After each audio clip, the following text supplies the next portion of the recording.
Welcome to Alpha Marketing, your go-to resource for unlocking the full potential of your small to medium-sized business. Hosted by Aaron Shishilla, CEO of Wolfpack Advising. Now, let's learn how to dominate your market. Hello, Marketing Alphas. My name is Aaron, and today we're talking a really special topic. We're talking about the SEO secrets for small businesses and how to be successful with your website. So in this little podcast we're doing today, it'll be short, but I'm going to teach you some really impactful SEO tips you can utilize for your website and for your online business, whatever you have, whether it's service-based, e-commerce. We'll talk about all of it.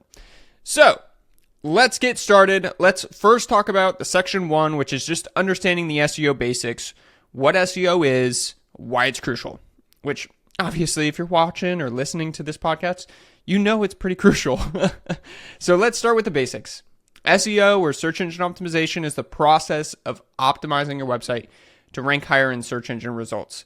Like Google, like Bing, like DuckDuckGo. The higher your website ranks, the more visible it becomes to potential customers, the more business you can potentially grab. So obviously that becomes so crucial because SEO can be a super cost-effective way to compete with larger companies. So with the right strategy, you can target those local customers, those people that are searching for the right things on those search engines, and have your business appear first.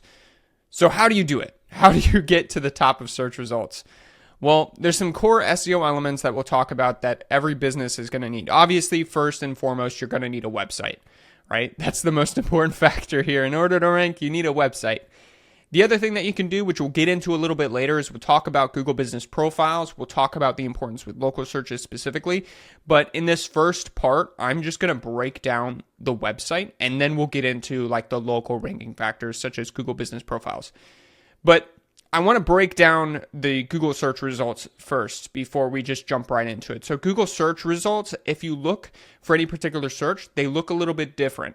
Okay, like if you look for something that's a transactional keyword, and what I mean by transactional keyword is somebody's looking to make a transaction. Somebody's looking to make a purchase, such as like HVAC techs near me or HVAC companies near me, right? That is a transactional keyword. Or blue t-shirts. That is a transactional keyword where customers are looking to make a purchase. There's also other types of keywords and intents. The other most popular one, though, that we'll talk about are informational keywords. Informational keywords are keywords like, how do I get rid of ants in my house, right? For a pest control company, that is an informational keyword for you where potential customers could be searching for. They're at the bottom of the funnel. They're not really ready, or whatever direction you're looking at for the funnel, right? They're not really ready to make a purchase, but it's a good part to, or a good stage to make them aware of your particular business and grab some authority, which we'll talk about. So if you look at the actual search results, they can be broken down in different sections. You have Google search ads. Sometimes you have the Google map pack, which we'll get into. Sometimes you have the people also asked section, and then you have the regular organics. When we're talking about search engine optimization for this first part here, we're just talking about the organic section. That is like the OG SEO, the OG Google search. Back in the day when it first started, it was just that. It was just, here's the link, here's the description. There's no ads, or there's only a couple ads, like Google, when it was Google AdWords. There's no map pack, there's no people also ask section, there's no AI section like there is now. There's a lot of different pieces now. So I just want to make sure we're talking about the same thing, because each thing is going to be slightly different in how you want to attack it. Okay, so we're talking about the regular Google organic section here. So the first thing that we should do when we're trying to rank for anything is we need to have good keyword research. We need to master the keyword research. So we need to find the phrases that our potential customers are searching for and create content around those particular topics. And it's important to break it down by the intent. So transactional is where you're making your money. Informational, that's where you're driving traffic, right? So there's two types there that we need to pay attention to when we're writing our particular content. We need to write for that given audience. So you can use tools like Ahrefs is one I like. The other one that I like is SEMrush. Those two are really great tools in order to do your keyword research. To further break down your keyword research, not only do you have intents, But you have two other things that I like to look at. The first one is the volume. The volume is the estimated number of searches per month that it's getting. Make sure you're looking by location too. So if you're serving only customers in the United States or only in the state of Florida, make sure you filter by that. The other filter that we have on top of that is keyword difficulty, or KD for short. Keyword difficulty is how difficult it is to rank for that given keyword. So if we're looking on SEMrush for informational keywords for a pest control company, for example, and maybe we land on that keyword of how do I get rid of ants in my home? It's an informational keyword. It's a long form keyword because it's a long, more sentence and question. The volume for that we can say is like, let's say 100 people a month or 1,000 people a month. I think it's up in the possibly tens of thousands, actually, to be honest. But the keyword difficulty for that type of keyword is going to be much lower compared to pest control near me, right? Pest control near me, transactional keyword, a lot of people searching for that, right? And it's more difficult to rank for because there's so many people competing for that given keyword. For the informational, especially in the long form types of questions, where it's low-hanging fruit, those are going to be lower volume, but much easier to rank for. Now, the rank or the keyword difficulty for each given keyword is going to matter a ton. So if you're a brand new business, a brand new website starting out, you're going to have a difficult time ranking for something that is a super difficult keyword. So just keep that in mind, that if you're just starting out with your website, just starting out with your business, you need to build some authority up first before you can start ranking for those heavy keyword difficulty keywords. Not to say you couldn't, it just depends on the actual given one. But we'll break that down later. So now that we understand the keyword research, let's talk about how do we take that and then optimize a website or a page for that given keyword. So this involves optimizing individual pages on your website to help search engines understand what they're about. These key areas are things you need to focus on with your keywords. First is your title tags. Make sure each page has a unique and keyword-rich title. So if you're targeting pest control near me, one of the things that is funny here is don't put near me. You could. There are SEO agencies that do it. I am not a believer in you putting pest control near me in all the text, all the page titles. I think that's ridiculous because Google knows what's near that user, okay? They're not looking for pest control near me. This isn't 2002 Google, 2005 Google where you stuff in pest control near me and magically rank. That's not how it works here, all right? You're going to put pest control whatever particular city that you're located in. So if my office is in Orlando, pest control Orlando, Florida. That's it. All right. You can add some other things to make it unique. Top rated, the best, whatever you want to put. So title tags, page titles, that's important. Step 2, meta descriptions. You could do this a lot with plugins. If you're on WordPress, they have Yoast SEO, which is my favorite plugin for SEO optimization. That's a really good place to do it. Wix, Squarespace, and other builders like GoDaddy, they have places for you to add the meta description. You want to write a clear, compelling description with the keyword.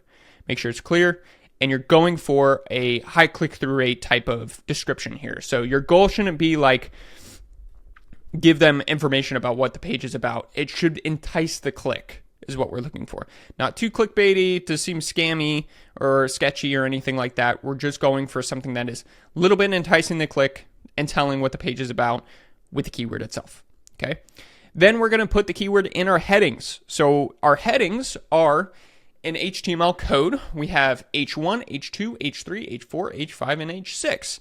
If we're writing a high school paper, high school essay, right? You might have known that you have like a main heading or you have your essay title, and then underneath that you have subheadings. And maybe under the subheadings you have subheadings. It's the same thing here with H1, H2, H3, right? H1, your main heading. There's only one H1. H2, you could have 3 H2 headings under that H1. And then H3 would be under an H2 or a heading 2. It's just leveling of ways of how you notate some type of page to distinguish between the different sections. That's all it is here. It goes down all the way to H6, but you really only need 1, 2, and 3 for the most part. Then, so in your headings, you're going to have those keywords as well. You're not going to put for every heading pest control Orlando, Florida, right? You can use similar keywords. You can use keywords that are kind of close, right? Central Florida, Orlando and surrounding areas, pest control, exterminator, all those things. Then we're also going to add images and really good content around the keyword itself. So if you're a pest control company in Orlando, Florida, if you're a plumber in Las Vegas, whatever it is, right? Add images about that. It's not enough to just add like a general picture of, the city line. Add some good action shots, some really compelling photos, and a feeling for when customers land on the page, what they're going to get out of the service. One of the things I firmly believe in is if you're a pest control company or plumber, they don't want to see plumbing. They don't want to see bugs. What they do want to see is happy customers, nice handshakes, you doing your job, and a home that's treated really well, or a home without any plumbing issues. They want to see the success. They want to see the end goal, right? Not the problem. So think about that when you're adding your images. And we have an image alternative text. Alternative text is technically for e-readers, or basically screen readers. These screen readers help blind people actually hear what's on the page. So they have a speaker that reads what's on the page, all the text, and then it reads off the alternative text of an image. The alternative text should describe the image. So that way, for those people that have that type of disability can understand what the image is saying. So the alternative text should be around the keyword, what it's centered in. You're going to write a description about that, and you're going to add the keyword in that alternative text. You could also add the keyword to the image file name, the title name, as well as captions and descriptions too, and fill all of that out with the keyword. Okay, so we talked about full on-page optimization for SEO. We talked about the keywords and tracking different keywords, the keyword difficulty, how we could do some keyword research. There's a ton of other advanced things we can get into, like keyword gap analysis and other things where it can get super technical. But here's what I want to hit home here. At the end of the day, what you need to ensure is that your website is clean, organized, looks nice, and mobile friendly. It needs to be fast, needs to be secure, and then finally, as I mentioned, mobile friendly. So in 2024 and beyond, it's not an option anymore to have a website that is desktop first. Everything needs to be mobile first, and it's not an option to have a super slow loading website that is not secure. It has to be. Those are large ranking factors when it comes to Google search results, as well as all others. They don't want any of these spammy sites anymore. So you need to make sure, if you don't know how to do those things, you reach out to somebody that does know how to do it. It doesn't need to be a super cool design and need to be outlandishly fast. It needs to get the job done, and it needs to look clean and organized, and you need to have a good call to actions. Right at the top right is going to be your main call to action. You can have one at the bottom. You can have your testimonials. You could have your trust badges, all those things. Super simple is better than overcomplicated here. Okay, let's get into now section 3. Section 3 I want to talk about here is local SEO, and this is the secret weapon for small businesses. This is where I think a lot of people don't pay as much attention to as they should. And obviously the number one factor here is your Google business profile. It's one of the best tools for small businesses. Claiming and optimizing your profile is absolutely essential for showing up in local searches. I want to say for half of all Google searches, I read the statistic a while ago, so I don't know the exact percentage, but half of all searches are local searches. And of those local searches, right, over 30%, over a third of those go to the map pack section, which is what the Google business profile is.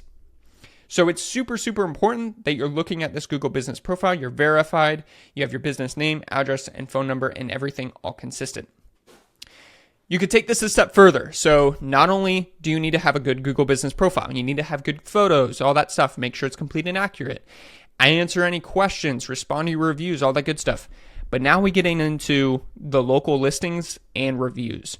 So local listings, also called citations or sometimes citation management, is basically your Google business profile, but listed on 70 plus other directory websites. Sites like HotFrog or Yahoo Local or Bing Places, Amazon Alexa, Apple Maps.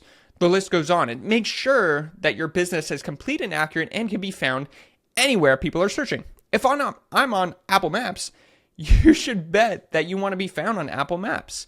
Or if I'm on Yahoo, or if I'm on Bing, you should be able to show up complete and accurate and have nice photos and all the correct information. Too many businesses don't do that. It's a very manual process. If you want to go through every single site, hit each one and list all your information, it can be grueling. So there's paid versions where you could just do it once and it pushes it out to all the different directory sites. Moz Local is my favorite for that. If you're going to do it on your own, I would recommend Moz Local, but an agency like mine or like any others can also help you with this particular process. So aim for high quality reviews once you get all that up. Make sure you're focusing on the three big ones: Google, Facebook, and Yelp. Here, this is where we start talking about what kind of separates Google business profiles, because you could make it complete and accurate and you can list it on all the different directory sites, but really what's going to start separating the men from the boys here is your automated review request system. You need to have a really good review rate. I'm talking a review rate of at least 30%. The review rate is how often you get a Google review from a sale. So if you are, let's say, a roofer and you do a roof, you should be able to get a review out of that customer 30% of the time or more. And the way that you do that is some type of automated review request system. There's agencies like mine that provide it. There's other companies that's all they do. Some softwares, if you're in like a scheduling system, automatically provide it for you. Sometimes you have to do the setup, but you should send an email and a text message to your client right after the invoice has been paid and signed and everything is done. Email, text message goes out, waits for 24 hours, sends it again as a reminder. There's also a good way to add a filter step in there to ask them for the feedback first. If they had a good or bad experience, if they say good, it forwards the review to Google or wherever. If they say bad, it forwards the feedback or review to your direct office rather than publishing it. That's also an important thing to look into. So, to kind of summarize here, Google Business Profile, listed on all the different important directory sites, focus on those reviews, make sure everything's complete and accurate and looking good with the photos. Those are all important. All right. Let's finally talk about the second to last one, which is content strategy for SEO. All right. So if you're doing all of these things that I've talked about before or earlier, but you miss out on the content strategy for SEO, you're actually missing a huge piece of your search engine optimization journey. And this is about creating quality content. You might have heard people talk about, oh, you need to update your website, or you need to post blogs, and you need to do all those things. I hate it when people talk about that. I absolutely hate it. And the reason why I hate it is because they don't talk about the quality piece or the content strategy. They just talk about, oh, update your website. Oh, do this and do that. I guarantee you, if you update your website or add a blog without thinking about anything, it's not going to help any. So don't do that. And instead, think about the content strategy. First and foremost, you need to have quality content. So is your content, your videos, your podcasts like this one, your content that you're writing, your blog post, is it something that you would actually want to listen to and read? If yes, that's quality content. That's great stuff, right? If no, if you're embarrassed by it or anything like that, nobody's going to want to read it, right?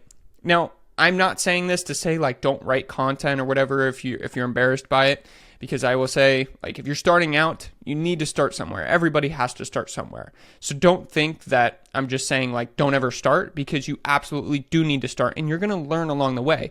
But what I am saying here is focus on the strategy, focus on the quality. When you actually do that and you're aiming to solve people's problems and help them and answer common questions in your particular industry, and you're an actual expert in your field, people are going to listen to you, and that is going to help so much more in your overall SEO strategy. So start a blog if you haven't already. Blogging is a great way to target those different keywords we talked about earlier, especially those informational ones. These are things that people are searching for that know they probably need your service but aren't quite ready. Or they want to try and do it on their own. That's okay. You're getting them on your website. It's helping your overall search engine optimization strategy and making you more authoritative in the given industry. So start that blog, and each blog should target a particular keyword, informational keyword. So go back to Ahrefs, go back to SEMrush, And in those searches, look for informational keywords, look for long form keywords, so sentences long, questions, and look for high volume, low keyword difficulty. High volume, over 100 monthly searches, and the keyword difficulty depends on your site level, but generally you want something relatively easy, right? You can also repurpose content. So don't be afraid once you start with that one keyword. Take that one keyword, write a blog post for it, make a podcast, make a short form video, make a long form video, put it all together and post on all the different places. So your blog, your podcast, your YouTube, your social media, all that stuff, and repurpose that. When you start doing this quality content, you're going to drive a lot of traffic to your website. People are going to start reading, paying attention to what you're doing, understand what's going on. You're going to help these people. And at the end of the day, it's going to create more backlinks for you. The transactional keywords don't create backlinks. The really good content creates backlinks. And that's when we get into section 5, which is the power of backlinks. Everybody's heard about backlinks. People always talk about backlinks, so you need more backlinks. Backlinks are links from other sites pointing to yours. They're like votes of confidence in the eyes of Google. It's a way of passing authority. It's a way of passing what people call link juice over to other sites. Basically, Google crawls like a spider, right? It crawls and starts crawling at one tip, and it starts networking through. The more backlinks you have pointing to your site, the more authoritative you're seen in the eyes of Google.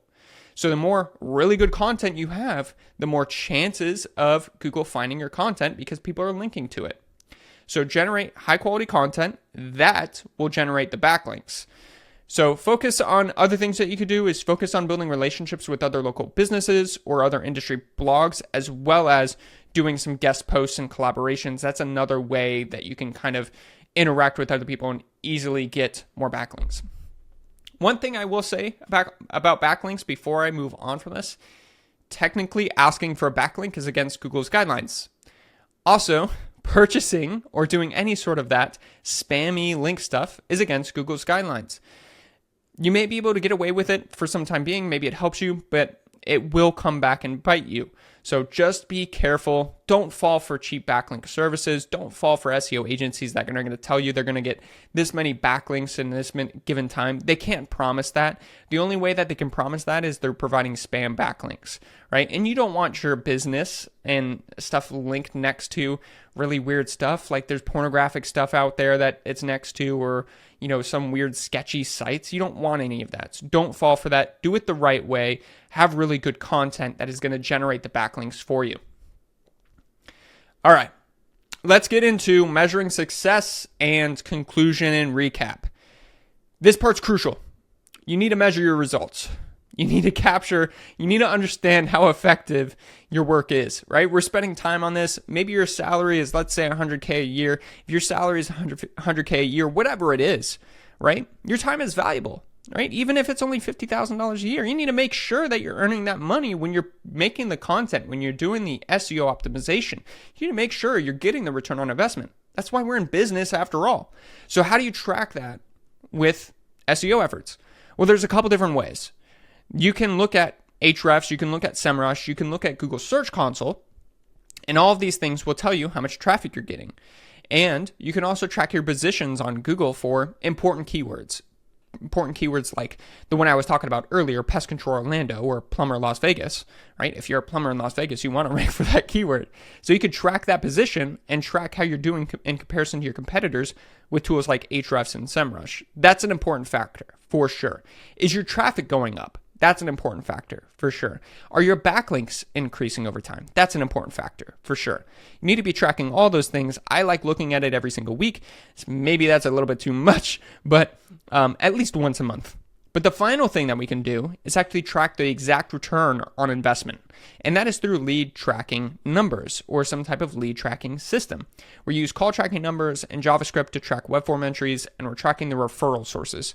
It's a more technical thing, but basically you can sign up with these things like CallRail or What Converts to install JavaScript on your site that replaces the phone numbers that are there with call tracking numbers. And essentially what happens is Jeff Bob lands on your site and he came from Instagram. Well, he then makes a phone call or submits a form entry. Well, we now know that Jeff Bob came from Instagram. Or Sam Stevenson came from Google. He searched X. And then he landed on your blog post, read through it, came back 3 months later, and then finally called. We're tracking the journey here, and we're tracking our referral sources with this. These softwares are super intelligent to be able to tell and hold on to how they first found you and track their journey through your website like Google Analytics, and then ultimately track if they made a conversion or not. And then that's all reportable, and then you can attribute a sales value to it and finally calculate return on investment. That's something we do here at Wolfpack. If you're interested in that, or if you are a current customer with Wolfpack and you're like, hey, how can I jump into that? Just reach out to us. We're happy to help. It's super easy to set up. Not that bad. All right. So let's summarize these key points to wrap things up. Do your keyword research. Optimize your website. You don't need an overkill design. You just need something modern, simple, and mobile friendly first. It needs to be fast and secure. Focus on your local SEO if that's an important factor for you. Make sure you get those citations and focus on that review rate. Produce quality content, and that will lead to your backlinks. Finally, track your success. If you're nervous about starting, just start, and eventually you're going to get used to it as well as get better over time as long as you're tracking, right? Tracking that traffic, tracking those backlinks and your positions on Google, and finally your return on investment. So if you found this video helpful, if you found this podcast helpful, do me a favor, subscribe to the Marketing Alpha podcast, leave me a rating, let me know how we did. Thanks. Thank you for listening to Alpha Marketing. If you enjoyed today's episode, be sure to subscribe, leave a review, and share it with other business owners and marketers. Your support enables us to continue bringing you actionable advice and the tools you need to thrive. Join us next time for more insights with Aaron Shishilla, and keep striving to be the alpha in your market.